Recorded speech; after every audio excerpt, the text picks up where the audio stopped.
अस्सलाम वालेकुम क्लास, मेरा नाम मोहम्मद उस्मान। हम पढ़े थे physics simple harmonic motion chapter number 10। आज का जो टॉपिक हमारा डिस्कशन का है वो है डैम्प्ड ऑसिलेशन। बेटा ये वेरी इंपॉर्टेंट लॉन्ग क्वेश्चन है।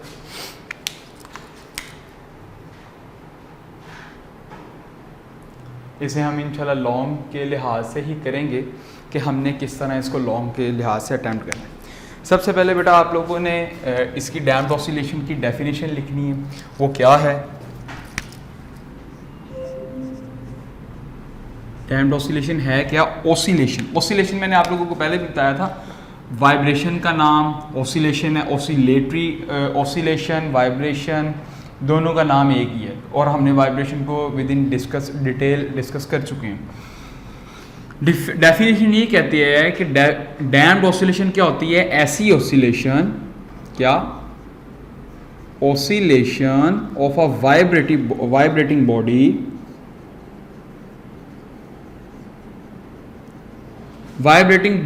की ऑसिलेशन। वाइब्रेटिंग बॉडी की क्या होगी? या तो वाइब्रेशन होगी या ऑसिलेशन, उन दोनों का नाम फंक्शन प्रोसेस एक ही है लेकिन नाम दो है। Due to some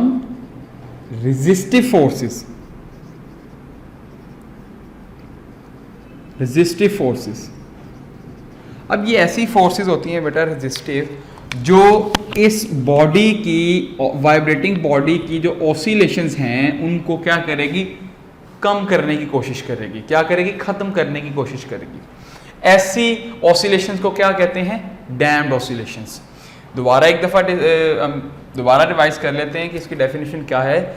oscillation of a vibrating body due to some resistive forces. कुछ ऐसी फोर्सेस हो जिसकी वजह से ऑसिलेशंस क्या होना शुरू हो जाए? खत्म होना शुरू हो जाए। उन ऑसिलेशंस को क्या कहेंगे? Damped oscillation. अब हम एग्जांपल की तरफ चलते हैं। एग्जांपल जो है हमारे पास वो है shock absorber of automobiles. Shock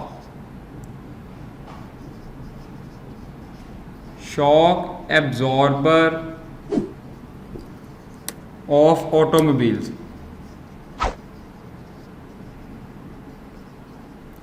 ये जो आप ऑटोमोबाइल्स देखते हैं, ये गाड़ी, मोटरसाइकिल्स, रिक्शा वगैरह जितनी भी हमारी व्हीकल्स हैं, इसके अंदर शॉक लगे होते हैं। शॉक आप लोगों ने देखे होंगे।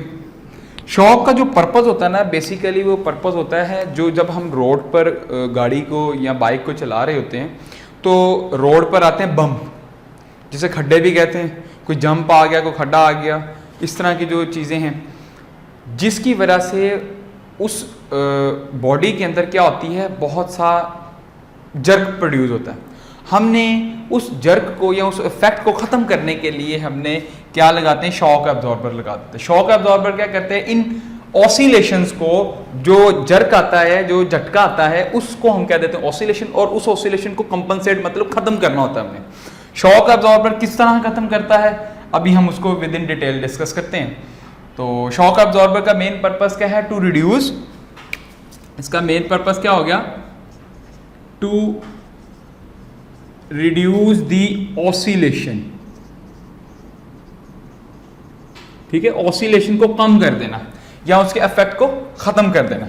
अब हम एक्सप्लेनेशन की तरफ चलते हैं कि ये शॉक एब्जॉर्बर जो है वो किस तरह अपना फंक्शंस को परफॉर्म कर रहा होता है। एक्सप्लेनेशन, जिस तरह मैं हाइडिंग बना के आप लोगों को बता रहा हूं, इसी तरह आप लोगों ने पूरे का पूरा लॉन्ग अटेम्प्ट करना है। एक्सप्लेनेशन में हम बताएंगे कि शॉक एब्जॉर्बर हम क्यों यूज कर रहे हैं। शॉक एब्जॉर्बर इज यूज्ड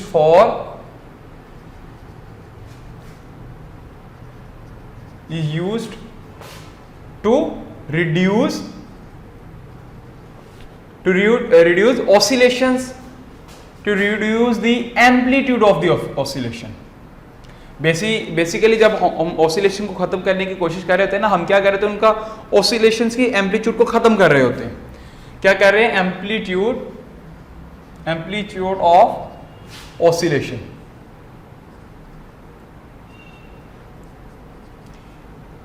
आप लोगों ने एक इसका छोटा सा ग्राफ बनाना है। वो ये है कि ये हमारे पास दो एक्सिस होंगे, ये टाइम का एक्सिस है और ये जो एक्सिस है ये एम्पलीट्यूड का एक्सिस है। इनिशियली जो वाइब्रेशंस होती हैं उनका एम्पलीट्यूड बहुत हाई होता है इस तरह, लेकिन with respective due to damped oscillations इनका जो एम्पलीट्यूड है ना वो आहिस्ता आहिस्ता कम होना शुरू हो जाता है। ये देखो, और eventually it becomes to zero. समझ आइए? ये देखो, इनका आहिस्ता आहिस्ता पहले ये था एम्पलीट्यूड, उसके बाद क्या एम्पलीट्यूड होना शुरू हो गया कम। ये देखो, amplitude in every after second क्या हो रहा है, कम हो रहा है। यहां से हमें पता चला जो डैम्ड ऑसिलेशंस हैं वो कौन सी ऑसिलेशंस होती हैं जिनका प्रोग्रेसिवली रिड्यूस हो जाता है, प्रोग्रेसिवली रिड्यूस द एम्पलीट्यूड। यहां तक समझ आ गई बेटा? नेक्स्ट हम डिस्कस करते हैं। उसके बाद बेटा इसका डिस्कशन है कि इसका स्ट्रक्चर कैसा होता है, या इसकी हम इसको कह लें कि जो इसकी मेन कंपोनेंट्स कौन से होते हैं, इसमें क्या क्या शॉक अब्जॉर्बर में क्या क्या लगा होता है जिसकी वजह से ये अब्जॉर्ब कर लेता है किस चीज़ को, ऑसिलेशंस को। ऑसिलेशंस का जो एम्पलीट्यूड है, हाउ इट रिड्यूस द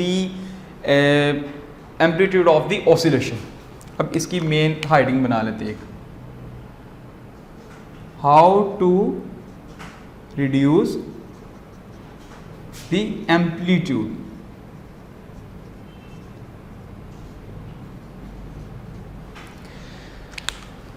बेटा एम्पलीट्यूड कैसे कम होता है? जो शॉक अब्जॉर्बर होता है ना वो कंसिस्ट करता है एक, उसके पास फर्म ऑयल, एक सिलेंड्रिकल हमारे पास मेटल का सिलेंडर होता है, उसके अंदर एक रॉड लगा होता है, जिस एक रॉड होता है और उस रॉड के अंदर फिल हुई होती है क्या चीज, ऑयल फिल हुआ होता है, और इस रॉड और ऑयल के ऊपर हमने क्या लगाया होता है, एक स्प्रिंग लगाया होता है।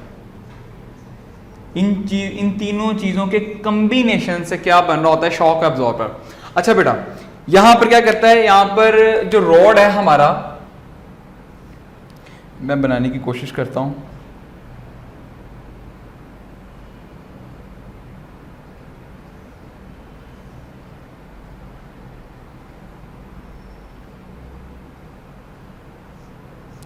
और इसके बिल्कुल इर्द गिर्द हमारे पास क्या होता है, स्प्रिंग होता है। ये स्प्रिंग है, ठीक है बेटा, और ये मूवेबल होता है, अप एंड डाउन ये मूव कर सकता है, ठीक है, इसके अंदर फ्लेक्सिबिलिटी होती है कि ये मूव कर सकता हो। अच्छा, इस रोड, ये रोड जो होता है ना, ये जो अपर पार्ट होता है ये फर्मली क्लैप्ड होता है या फर्मली जुड़ा होता है upper part of the body, vibrating body के साथ। और जो नीचे वाला होता है, नीचे वाला भी फर्मली अटैच होता है बॉडी के साथ, वाइब्रेटिंग बॉडी के साथ। सिर्फ इतना हिस्सा अप एंड डाउन मूव कर सकता है। अब बेटा इसमें क्या क्या कॉम्बिनेशन आ गई, स्प्रिंग की कॉम्बिनेशन आ गई, फिर ऑयल आ गया और उसके बाद रोड आ गया। इसकी वजह से ये तीनों मिल करके क्या करती हैं, ऑसिलेशंस को डैम कर देती हैं, जिनका एम्पलीट्यूड क्या कर देती हैं, इवेंचुअली जीरो पे ले आती हैं। ठीक है बेटा, यहां तक अगर आपको समझ आ गई। इसमें कुछ और भी चीजें हैं कि, और इसमें कुछ भी ऐसा नहीं है। दोबारा आप लोगों को मैं बता देता हूँ इसमें हमने आज क्या क्या पढ़ा। डैम्ड ऑसिलेशन सबसे पहले वेरी इंपॉर्टेंट लॉन्ग क्वेश्चन है। इसमें हमने क्या पढ़ा कि oscillation of vibrating body due to some resistive forces, resistive forces की मौजूदगी में जो ऑसिलेशंस होती हैं उनको डैम्ड ऑसिलेशंस कहते हैं। और एग्जाम्पल हमने इसकी पढ़ी कि shock absorber of automobiles, automobiles में जितने भी हम शॉक को इस्तेमाल कर रहे हैं तो वो उनका मेन पर्पस होता है कि जो रोड पर बम्प्स आ रहे हैं या कोई स्मॉल कह लो कि जंप्स आ रहे हैं, उनको उनके इफेक्ट को ख़त्म करना है। उनके इफेक्ट को कैसे ख़त्म करना है, उसका जो प्रोसेस था वो डैम्ड ऑसिलेशंस का था कि उसमें डैम्ड ऑसिलेशंस को क्या कर रहे थे, रिड्यूस कर रहे थे, उनके एम्पलीट्यूड को रिड्यूस कर रहे थे।